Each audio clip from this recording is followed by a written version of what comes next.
স্বামী তুমি নিশ্চিন্তে থাকো, আমি কোনো না কোনো উপায় নিয়েই তবে আসবো। থাকো তুমি ঘরে, আমি দেখছি। দেখুন মা, ধনী পরিবারের কন্যা কিন্তু সুশীলা আজ সে গোবিন্দের জন্য সবার ঘরে ঘরে গিয়ে, পাড়ায় পাড়ায় দরজায় গিয়ে গিয়ে ভিক্ষা করছে। কার জন্য? ভগবানের সেবার জন্য। আজ এই মন্দিরের ভক্ত যারা আছেন তারাও যাচ্ছে আপনাদের কাছে ভিক্ষার থালি নিয়ে। আপনারাও যেহেতু সুদামা যাবে আজ গোবিন্দ সেবায়, তাই আপনারাও সেই জন্যই আপনারাও এই ভিক্ষার যে পাত্র নিয়ে যাচ্ছে, আপনারা ওই পাত্রে ভিক্ষা দিন ভগবানের সেবার জন্য। এই সেবা গোবিন্দ সেবায় লাগবে। নতুন সবাই মিলে কেউ কিন্তু বঞ্চিত করবেন না, হ্যাঁ, সবাই দেবেন।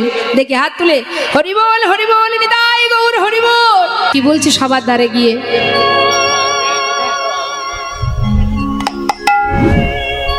আমায় ভিক্ষা দাও গো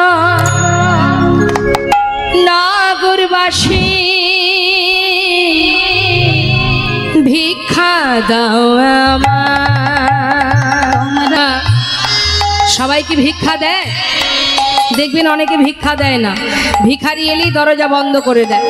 তা যেই না সুশীলা গিয়ে ভিক্ষা চেয়েছে, তখন এক বাড়ির লোক দরজা বন্ধ করে বলছে, কোথা থেকে সব নিত্য নতুন ভিখারি যে উদয় হয়, এ আবার কোথা থেকে এলো রে বাবা, একে তো আগে কখনো দেখিনি। হ্যাঁ, এই নতুন নতুন ভিখারির জ্বালায় কি গ্রাম ছেড়ে চলে যাব?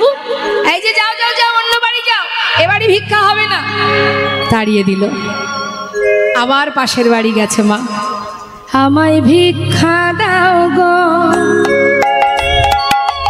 নগরবাসী, তোমরা ভিক্ষা দাও আমার, তোমরা ভিক্ষা দাও গো